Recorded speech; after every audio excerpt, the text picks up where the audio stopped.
천연 비타민이란 채소, 과일, 고기 등 식품으로 섭취할 수 있는 비타민을 뜻합니다. 그런데 지난 2000년대 초반 천연 비타민을 표방한 제품들이 지구촌 곳곳에서 돌풍을 일으키기 시작했습니다. 그런데 비타민은 아직 우리나라에도 2009년 첫 선을 보인 뒤 폭발적인 매출을 기록하며 시장을 뒤흔들었습니다. 하지만 그 뜨거운 인기는 곧바로 뜨거운 논란으로 이어졌습니다. 첫 번째 논란은 바로 천연 비타민이라는 이름 때문에 빚어졌습니다. 현재 법상으로는 천연 비타민과 천연 원료 비타민을 엄격히 구분하도록 되어 있습니다. 모 백화점의 건강기능식품 코너, 매장마다 다양한 천연 원료 비타민제가 진열되어 있습니다. 천연 비타민이에요? 이게 천연이거든요. 천연 원재료세요. 이거 다 여기 직접 다 들어가 합성이 하나도 없어서 살충제하고 다 들어가 있는 거예요. 이건 다 지금 지금부터가 맑아지죠. 천연 원료비타민. 100% 천연이고요. 네. 100%다. 자신있게 100% 천연 비타민이라고 소개합니다. 기존 합성 비타민과는 차원이 다른 제품이라며 차별성을 강조하기도 합니다. 이거는 합성 하나도 제품하고 생체 이용률이 정말 높아서 아주 예민하신 분들은 이걸 천연 원료 외에 그 어떤 화학적 합성물도 첨가되지 않았다고 호언합니다. 부작용 위험도 전혀 없다니 귀가 솔깃해집니다. 그런데 다른 매장에서 똑같은 제품에 대해 문의했더니 전혀 다른 이야기를 듣습니다.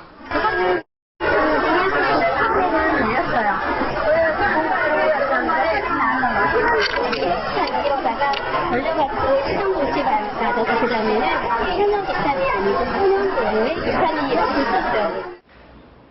사실 확인을 위해 식약처에 전화 취재를 시도했습니다. 2010년 시정 명령 내린 거 하고요. 그리고 천연 원료 비타민의 명칭에 대해서 좀 인터뷰하려고 하는데요. 죄송합니다. 제가 지금 좀 인식이 오늘 국회 때 지금 정신이 없거든요. 지금 계속 중이라서 국회에서 지금 계속 오면 답변서 내고 이래야 돼서 죄송합니다. 직접 통화에는 실패했지만 다행히 국회 이낙연 의원실의 도움을 받아 이 사안에 대한 식약처의 설명을 들을 수 있었습니다. 표시기준 위반이라는 거는요, 그러니까 이제 그때 이제 천연 원료 비타민이라는 건데요. 천연 원료 비타민이 아닌 게 합성 원료 비타민이 들어있었던 거죠. 모두 천연 원료 비타민이 아니고 그 중에 합성 원료가 있었는데도 불구하고 천연 원료 비타민이라고 썼기 때문에 보면은 누구나 천연만 들어있다라는 생각을 할 거 아닙니까? 그래서 이제 그게 표시 기준에도 위반이 되고 그걸 가지고 또 제품에 표시를 했고, 그러니까 TV나 여기 보면 TV, 신문, 인터넷, 소책자 이런 거 전부 다 광고를 같이 했어요. 당신의 많은 것들이 이미 천연으로 바뀌었습니다.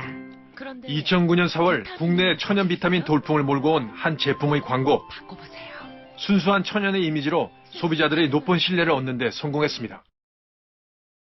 소비자들이 요즘에 유기농 원료를 많이 찾듯이 하다못해 커피 믹스에서도 카제인 나트륨이 유해한 건 아니지만 천연이냐 아니냐 묵고 무해한 것처럼 잘못 오도된 점도 있지만은 그건 좀 예는 아니겠습니다만은 어떤 천연이라든지 아니면 유기농이라든지 이런 데에 대해서 굉장히 소비자들이 좋은 그 인식을 가지고 있기 때문에 비타민 시장에 있어서도 저희들이 이렇게 노력하는 어떤 천연 원료에 대한 비타민 부분은 향후에 성장할 수 있을 것이라고 보고 있습니다.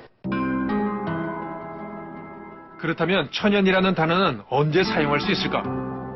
보건당국이 정한 건강기능식품의 표시기준에 의하면 인공적인 향 또는 합성 착색료나 합성 보정료 등 제품 안에 그 어떠한 합성 성분도 넣지 않았을 때만 천연이라는 표현을 사용할 수 있습니다.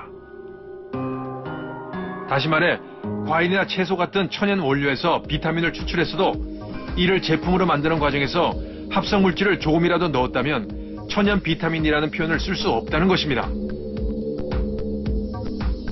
실제 천연 비타민으로 널리 알려진 제품의 성분을 살펴봤습니다. 비타민을 제공하는 주원료 외에도 여러 가지 성분이 표시되어 있습니다. 주로 먹기 쉬운 형태로 고정하거나 제품 성능을 보존하기 위해 첨가된 것들입니다. 분명 천연 원료 외에 다른 성분이 들어간 것입니다. 우리는 직접 업체의 설명을 들어보기로 했습니다. 이 제품의 성분을 연구하고 개발하는 담당자는 천연 원료 100%임을 강조합니다.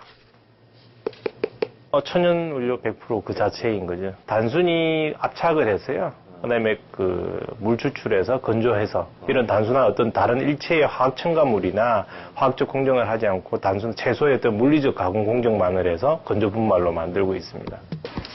이 업체가 강조하는 주 원료는 아세로라 추출물. 브라질에서 들여온 원료인데 비타민C가 풍부하기로 유명한 과일의 가루입니다.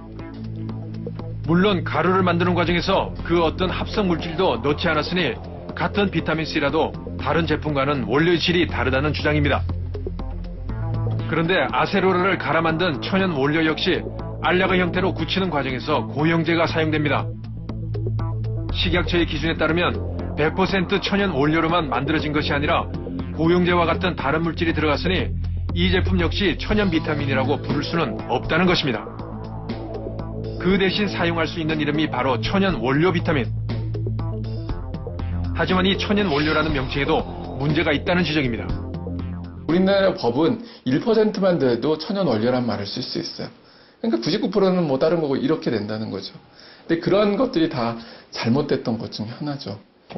이 제품이 제공하는 비타민C는 천연 원료에서 추출한 것은 맞습니다. 하지만 이 비타민C 성분을 소비자가 복용하기 편한 제품으로 만드는 과정에서 다른 성분이 포함돼 천연 비타민이라고 부를 수는 없는 것입니다. 사실 소비자 입장에서 가장 중요한 것은 제품의 효과입니다. 천연 원료 비타민, 과연 합성 비타민 제품에 비해 월등한 효과를 가지고 있을까요? 합성 비타민 같은 경우에는 비타민 경우에는 자연에 유래한 그 자체의 식물이나 채소나 효모나 이런 걸 원료로 하지 않고 석유화학 공정에서 나오는 어떤 부산물에서 화학적인 또 인위적인 첨가물을 넣어서 이렇게 만드는 공정이 있다 보니 그 잠재적인 리스크가 항상 있는 것이죠.